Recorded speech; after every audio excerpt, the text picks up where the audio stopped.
Wandering into the self-improvement section, you wade through toxic positivity and feel-good fluff. But Robert Greene's books cut straight through that noise. His writing strips away our polite social illusions, laying out the dark realities of human nature, promising his readers a path to absolute power, social status, and protection from manipulation. He builds arguments drawing on the lives of history's most ruthless conquerors, seducers, and strategic geniuses. Millions of people pick up his books expecting those historical stories to act as a roadmap to becoming an unstoppable leader. Instead, many find themselves paranoid, socially isolated, or suddenly fired from their jobs.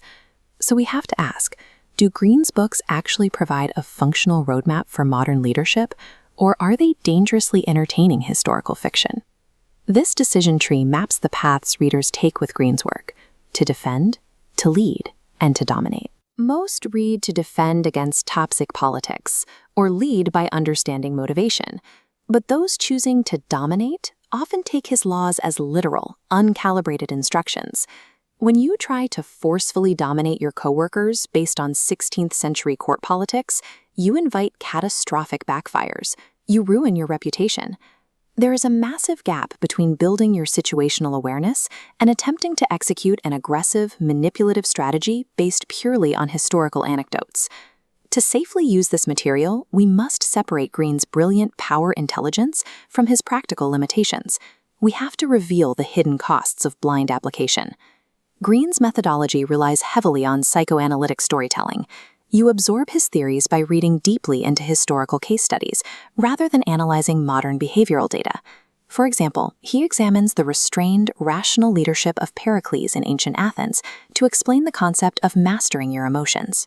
Reading these stories does yield a tangible outcome. You successfully build a high power IQ, developing an intuitive ability to spot dark personality traits before they can hurt you. His models help you identify toxic, complete control narcissists in your workplace by drawing extreme historical parallels to figures like Joseph Stalin. But this approach requires a trade-off.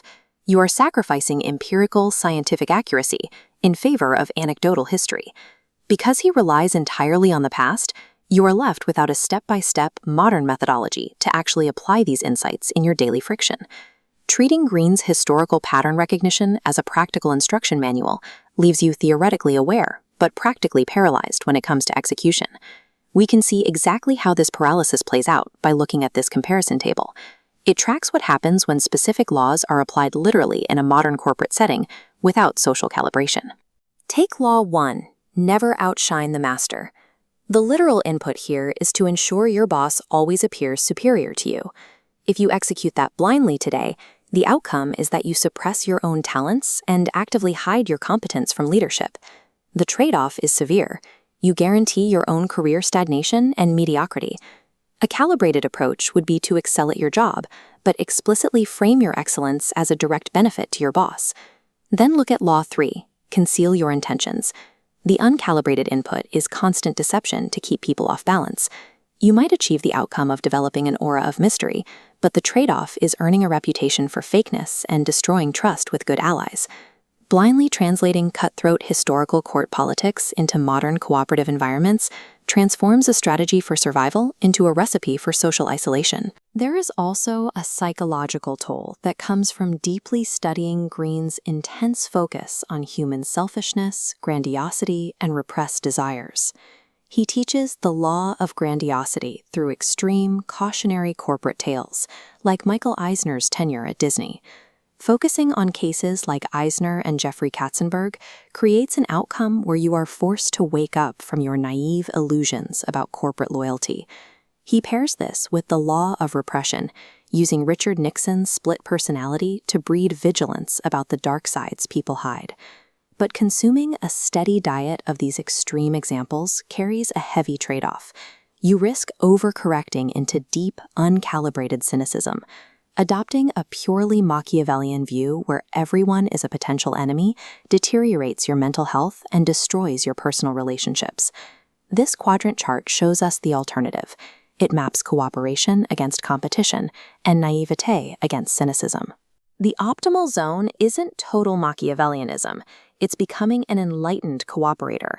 Eliminating your naivete is a highly valuable outcome, but adopting total cynicism exacts a heavy toll, costing you the immense power of trust and cooperation that actually drives modern success. Because of these risks, we need to know who should actually read this material. This scorecard evaluates 3 distinct viewer profiles to determine who benefits from Greene's work and who will get hurt by it. First is Profile 1, the defensive navigator. This is a high match. Greene's dark realism provides necessary armor against workplace exploitation. For this person, a little induced cynicism is a fair price for self-preservation. Next is Profile 2, the pragmatic leader. This is a mixed match. Pragmatic leaders should absolutely use Greene's insights to diagnose team dynamics, but they must look to modern behavioral science for actual execution systems. Finally, we have Profile 3, the Machiavellian novice. This is a severe hazard. Seeking a shortcut to dominance through uncalibrated manipulation guarantees you will appear sociopathic and burn your long-term alliances. Robert Greene is undoubtedly a legitimate, brilliant diagnostician of human nature, but he is a highly flawed life coach. Treat his books as an X-ray machine for human behavior. They are essential for seeing exactly what's broken inside a dynamic, but you wouldn't use an X-ray machine to perform the surgery.